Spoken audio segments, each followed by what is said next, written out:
One of the big features that Huawei have always given us is amazing nighttime photography. It's something that they've gone all in on for a long time now, and apparently this year they are giving us something completely new and unique with their camera sensor technology. It's been rumored that Huawei will bring a completely new type of pixel binning technology that would allow it to absorb more light in low light situations. In itself, not a new feature. In fact, most Android phones have main camera sensors with pixel binning right now. What's unique about Huawei's approach though is that it won't use a 4:1 pixel binning approach like most other camera sensors, not even a 9 pixels into 1 pixel binning approach like we see with Samsung's Galaxy S20 Ultra. Huawei will apparently use a never seen before 16:1 pixel binning ratio to essentially make their phones see in the dark. And while it looks like we may have our first actual real sample image from a P40 series phone. This image was leaked online in China and shows an apparent nighttime sort of image leaked from a P40 phone. However, leaked with this was the photograph's EXIF data,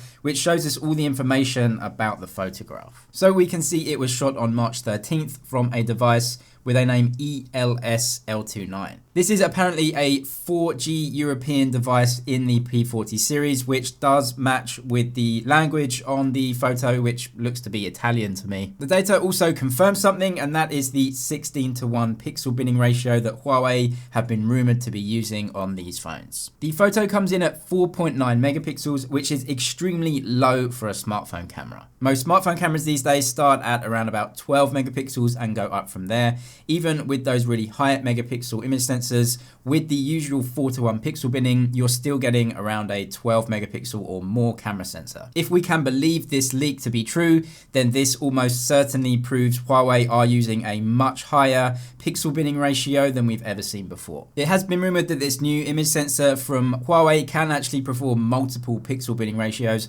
So in good lighting conditions, it will use a 4:1 ratio like we see a lot of other camera sensors doing. It can apparently also use an 8:1 pixel binning ratio, and in extremely low light conditions, a 16:1 ratio. What I assume Huawei are doing here is taking images with the multiple ratios. So maybe a few images with a 16:1, a few with an 8:1, and even a few at a 4:1, stitching all of those images together to create an image that takes advantage of all the different ratios, with the big pixels getting the most light information, and then the more smaller pixels getting slightly more resolution. This one image doesn't tell us too much about how the phone will work in general, but it's definitely a good prospect, and if true, does confirm all of these rumors that we heard before. This new main image sensor from Huawei is apparently carrying on with their use of the RYYB pixel layout, which according to Huawei does get better low light shots as well. If this was shot on a P40, I think the phone did a good job, and even with the low resolution just coming in at 5 megapixels, I think the shot in general still looks good and is usable, so I'm definitely looking forward to see what Huawei can do with this technology. Also in the news were leaked Geekbench results from a P40 phone showing that at least one model will come with 8 gigabytes of RAM. This is apparently from a P40 Pro model with 5G, so the P40 Pro will be coming with the Kirin 990 5G chipset. This is slightly different from the Mate 30 series, as the main phone had 4G, there was a more expensive 5G version, but now 5G is becoming more standard.